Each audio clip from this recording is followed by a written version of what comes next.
Peter, very good morning. They seem to have found a clip that you're not in. Well, I know, but I have to tell you there is a lot that I am in. Yes. You have to wait a bit. It looks like quite... I mean, I didn't recognise all of those faces. No, well, minor celebrities is the...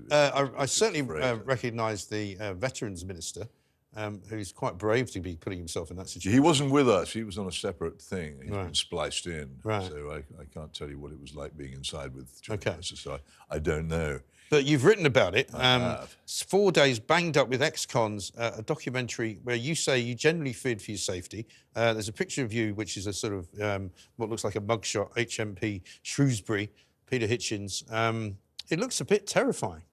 Well, it was. When I signed up to do it, I thought, well, theoretically, it might be frightening, but I thought, oh, come on, it's a television company. They're not going to take any risks. The thing was, once I got in there was this feeling that things could go wrong, and that there I was with people who wouldn't necessarily like me. Right. And so I have to say, some of the people, the ex-prisoners who were there, were extremely kind and generous. I ended the whole thing on pretty good terms with all of them, but there were certainly moments of what you might call nervousness during the 4 days. And when I woke up on the third morning, if someone had come to me and said, "You can leave now," I would have been overjoyed to get out. It was not. It was harder to endure than I thought it would be. Right. Because I think for those of us who have never been in that situation, one of the things that I think people would be astonished at is your lack of sort of authority over your own life, that you cannot any longer be in charge of yourself. You're powerless. Yeah. This is the whole point about prison is powerlessness. Certainly someone like me is powerless. Of course, if you're a practiced violent person good at intimidation, then power flows to you. Right. And the big problem with our prisons is that it's not authority that's powerful in them, it's the other prisoners. Yeah. And the prison officers, who I have to say I have endless respect for what they do and what they have to put up with, are outnumbered, hugely outnumbered, and have to pretty much negotiate what order they can get in places which are fundamentally disorderly. The prison officers who were there all said to me that the programme was a very good simulation of the real thing without the violence and without the suicides. Wow. They were two things that were not happening. But there were, it often seemed quite close to violence, and you felt that something might easily happen to you on the stairs. Yeah. Did you feel as though you were part of some kind of Lord of the Flies kind of social construct then? Was that a sort of survival of the fittest thing going on? Fundamentally, I knew deep down that if anything went badly wrong, I could hit the panic button and somebody would come, though how long it would take them to come. You would hope. Yeah, but how long it would take them to come was always the question in my mind. Yeah. The place was completely rigged up with cameras and microphones. There were no camera crews roaming around. It was all done by fixed cameras all over the place. So I thought, okay, but no, it was definitely a confirmation of what I thought when I'd been to visit prisons, that indeed Lord of the Flies is it. There is naked power here.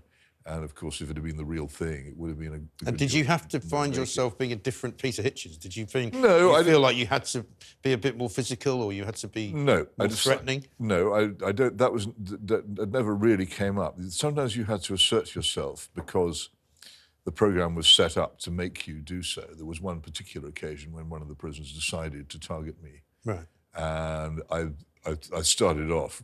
It took me straight back to boarding school.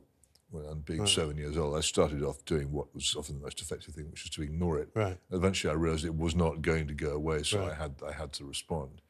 But I thought to try to be as true to myself as possible, not pretend otherwise. But whether I would have done that in the real circumstances, I have to confess, I'm not sure. It would have been probably 100 times more frightening if it had been real, and you have to realise that. But all of us taking part in it, I think, took it very seriously.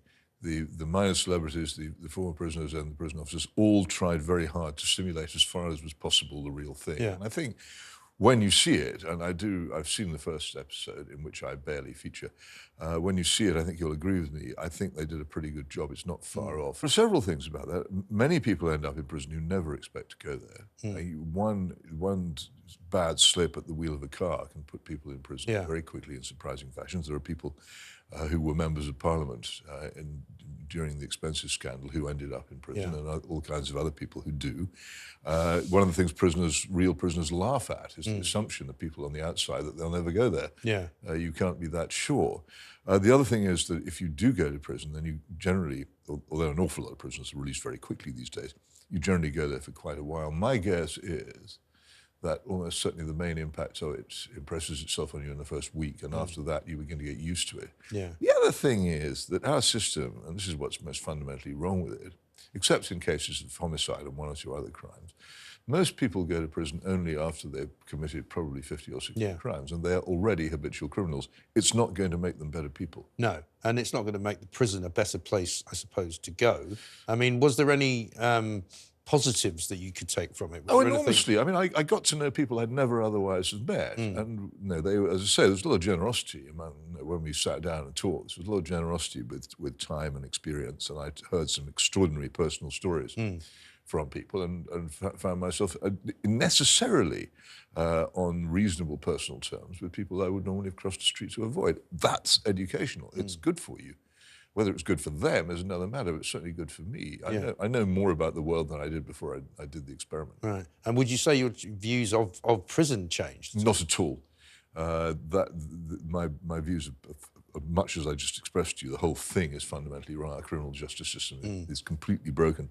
The fact that our prisons are bad, that they're the consequences of very major social and political mistakes made largely in the 60s, and it doesn't, and the fact that the conditions of people in them are often pitiable and disgusting, doesn't mean that I'm against the idea of having a penal system or a tough and functioning police force. I'm very much in favour of these things. We don't have them. It isn't just liberals who need to be against squalor and disorder in prisons. Everybody should be against it. We should have a proper functioning prison system under the control of authority, in which people work and in which people know that they're being punished for what they've done, rather than just being left in a warehouse. Exactly right. I mean, we were talking just this morning about the 3 prisoners who walked out of an open prison somewhere in Suffolk over the course of the last Horsley Bay, I think. And open prisons seem to me to be things that are kind of fundamentally pointless. Well, my guess would be, in this case, that what's happened is because the prisons are so hugely overcrowded, is that people were put into a Category D prison, I think, who would never normally have been put there. And normally people don't get to those places unless they can pretty much be trusted to stay there. But the fascinating thing is, the softer our criminal justice system has got, the fuller the prisons have become. This is the great paradox, and this is, so you can only understand it if you realise that what happens if prisons stop deterring people, then the number of people committing crimes hugely increases, and even though your criminal justice system is immensely ineffective and your police are absent, more and more people are going to end up in prison. It's nearly 3 times as many people in prison now as it was in 1950. Yeah. And during that time, of course, the criminal justice system has grown less tough. So why does a feebler criminal justice system put more people in prison? Yeah. Because it's no use. Well, because it's no use. It's also absolutely no got use. Quite a lot of foreign criminals in it. I mean, last week it was the Conservatives' vow to get rid of all of these foreign criminals. I don't know why they're suddenly going to do it now. Well, we do know. But I think you do know, yes. but you see, the real failure is of deterrence. Yeah. People have to be scared. Some of us are nice. I mean, obviously, this undoubtedly category includes you. Some of us are just nice and wouldn't ever commit a crime. An awful lot of people would commit a crime if they thought they'd get away with it and nothing would happen to them. And as the police have abandoned the streets and gone to Mars or wherever it is they are, and as the prisons have become places where you have to really strive to get into them generally, it's harder to get into prison than it is to go into university in modern Britain, then deterrence has faded. Yeah. And more people. Well, I mean, I think the front page of the Times this morning, Braverman takes on the Met chief over the jihad protest, where she utters the immortal words, the police, in her words, quotes, must crack down on anyone breaking the law. Well, that would be nice, wouldn't it? One of the problems with being in politics is if you go to the Houses of Parliament, you're surrounded by police officers. It's as if you were in some kind of 1950s Miss Marple village. Yeah. There are actual police officers there. You see them. If you're a minister... And some of them actually have guns. You're surrounded by police. So you simply aren't aware of the fact that for most people, a policeman is a bit like a great auk, Yeah. a really major experience, which you take a photograph Yeah. of and tell Well, your friends. I was saw exactly a in police that officer. situation. I was off last week, as most people know, and I went. Some of the most exciting things I did in any given day was like going to the dry cleaners, that kind of thing.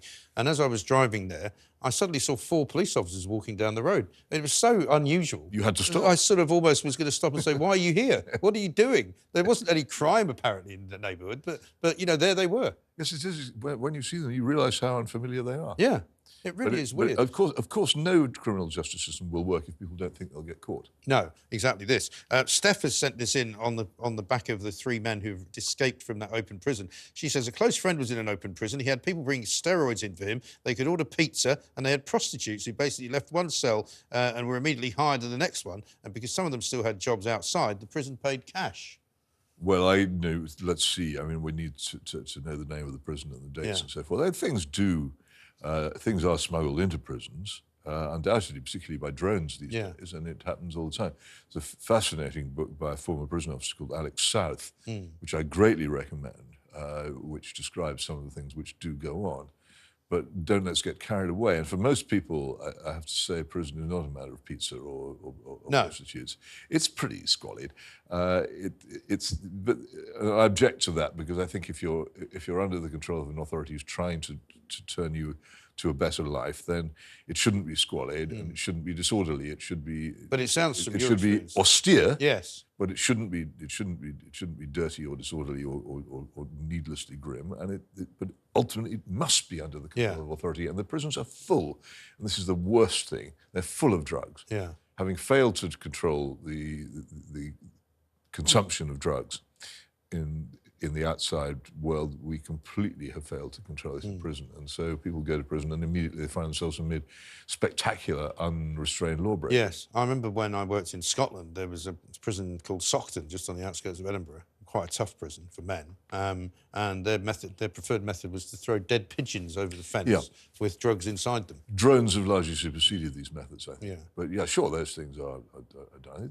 They get in. And one of the things you also learn if you watch Banged Up, is the disgusting methods by which people smuggle stuff into prison inside their own bodies. Yes, and phones. You will actually then get visual confirmation of how they then get them out again, which you may want to look away from. Yes, I won't be looking forward to that. But it's next week, is it? A week? Yeah, it starts on Tuesday week, tomorrow Tuesday week, 9:15, and I think there are 4 episodes. Okay, all right. Well, we shall have a look. Let's talk about the big story, I suppose, still of the week. The question for me now is whether we should be concentrating on what's happening here in this country and what the police are actually doing, how dangerous it is for the Jewish population of this country, many of whom feel very put upon and very threatened by what they're seeing around them, how the police are dealing with all of these jihadist-type protests, but also, of course, with your experience of the Middle East, what's next for Israel and what can they do? I think Israel is making grave mistakes, and I think that there's an apparent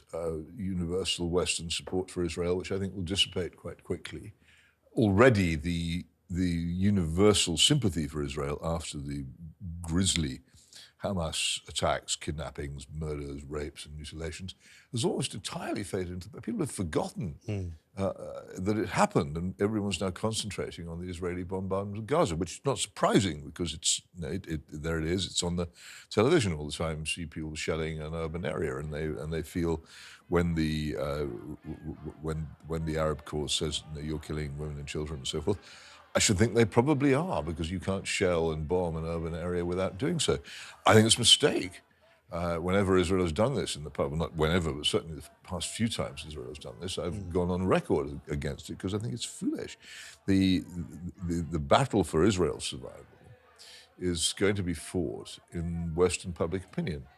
And if Western public opinion decides that Israel are the bad guys, which is actually a bigger danger than many people realize, then that will be the end, because ultimately Western governments will not provide the diplomatic or military or other backing which are necessary for Israel to survive. But then that asks the question, or begs the question, what is Western public opinion? You know, is Western public opinion the actions of people marching to free Palestine in their hundreds of thousands around the world, or is it in the eyes and ears of the politicians who at the moment are still very much four square behind Israel. Well, there are two very different things here. I mean, the attitude, the unsurprising attitude of people in the Arab Muslim world of hostility to Israel, particularly given the crude picture of the crisis which they're given by their own country's media, and also the way in which I think a lot of Arab Muslim countries encourage hatred of Israel to divert what would otherwise be strong discontent against their own misgovernment. Yeah.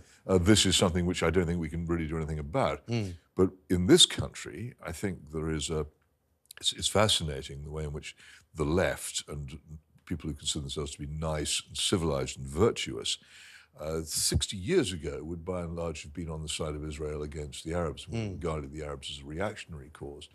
Now the left have switched to being against Israel in favor of the Arabs, which has some interesting contradictions when you consider, for instance, the attitudes of most of organizations such as Hamas towards the sexual revolution here. Well, that is rather ironic, isn't it? Would get on. It's an odd coalition, but it is so.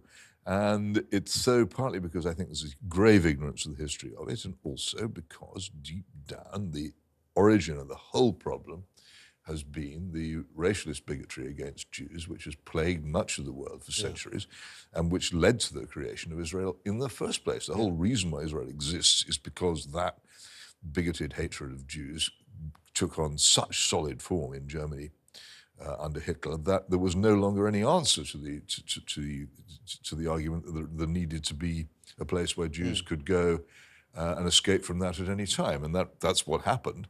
And yet many of the attitudes towards Israel which persist in Western public opinion seem to me to have a slightly fishy aspect to them. There's no country which has a clean record in foreign policy or in its treatment of civilians during war. Absolutely, Israel gets very, very special treatment. It's singled out for criticism in the United Nations. Huge numbers of anti-Israel resolutions in the United Nations, and it does things which other countries do, and it alone is censured for them. And there's something fishy about this to me. And the really important thing about the Hamas attack, which was, as I say, a basic explosion of violent racialist bigotry, the whole point about that was that it alerted the world to what Israel faces and how deep that hatred is. And for just a few days, people might have begun to think, isn't it time we actually started to conquer this? Yeah. But now we slip back into it. And well, that's what distresses me. Because the other problem for Israel is that they are, I would say, pretty much alone in being the country which is surrounded by other countries which want it to cease to exist, and which, you know, Hamas have said quite openly, Hezbollah have said quite openly. They're surrounded by Lebanon, you know, to the north, Egypt to the west. They've got Syria over to the east. You know, they have a unique place in the world. Really, there has been a lot of progress in this over the past 10 years. A lot of Arab countries have recognised and become willing to deal with Israel. Including Saudi and including the UAE. And Jordan for a long time. Yeah. And the progress is being made in this. And then this comes along, and you have to think, what did Hamas want when it sent its killers across the fence into Israel to slit people's throats and kidnap children? What did they want? They wanted a violent Israeli reaction. And they've got one. Right. So Israel has given one rule of war, first rule of war, never do what your enemy obviously wants you to do. But again, that's in question as well, isn't it? It distresses me. But there's an awful lot of truth and counter-truth that goes on about Gaza. I mean, you yourself talked about going there and seeing a very different place than the one that was portrayed. I mean, I hear stories all the time which contradict each other. When they, for example, reopened the aid lorries going through over the weekend, when they passed 20 in, I saw a British doctor who was talking about his colleagues who work in Gaza. He said, well, of course, the thing is, this won't ever fulfill what is needed, because normally on any given day, 200 trucks go in from Egypt into Gaza with aid. Now, you can't have it both ways. I've never heard that reported before. Well, you can't say that this is an open prison where nobody's got anything, but on the other hand, they've got 200 trucks full of aid going. I mean, it was always the only siege in history where Chinese motorbikes and Snickers bars came pouring into the besieged city. It simply has never been that simple. I'm not recommending it to you as a holiday. No, of course not. It has many unpleasant aspects. I have often said, and will say again, that if only it was led by intelligent and civilized leaders, it could become a very, very prosperous and attractive place. But they don't want that. They want to keep those people in subjection and misery because it's good propaganda against Israel. So it never happens. What we really need is a revolution in world opinion which would stop people trying to use the 1948 refugee crisis, which was a real crisis, as a way of preventing the establishment of Israel as a permanent and peaceful state. Also, imagine Israel is incredibly prosperous and productive state. Imagine just if its neighbours were on good terms with it, how much good it would do to the region in general. But people seem Is it an intractable problem? It isn't intractable, but it's very nearly intractable. And the thing was, here was, with Hamas's demonstration of pure blood-stained hatred on the 7th of October, did provide a glimpse for people, a lightning flash in the ruins of just what's really going on, which Israel should have taken more advantage of. And the unimaginative response of the Israeli government to this just grieves me. Yeah. And by the way, I have one other thing I'd like to say. Many people, conservative people, now going on saying that people should be arrested and prosecuted for shouting out anti-Israel slogans on the streets. I don't agree with this. I believe that speech should be free. If people want to incite actual violence, then that should remain illegal. But I want to know what these people think, and I think the world needs to know what these people think. But if you're shouting for a jihad, and if you start arresting them, first of all, you're preventing them from saying what they really think, so you don't know anymore. And secondly, you're breaking the basic principle of a free society that you allow people to say what they want, not to do what they want, but to say what they want. And so they can be answered and we can have a proper debate. Anyone who's really in favour of freedom shouldn't get involved with this, in my view. I think they should stop calling for it. Let them say what they want. I long for more people to know what Hamas really thinks. Well, if Labour get in, you'll be arrested for misgendering people, but that's another story. Peter Hitchens, thank you very much indeed. The show Locked Up, a week tomorrow. We'll speak to you again before that. Hopefully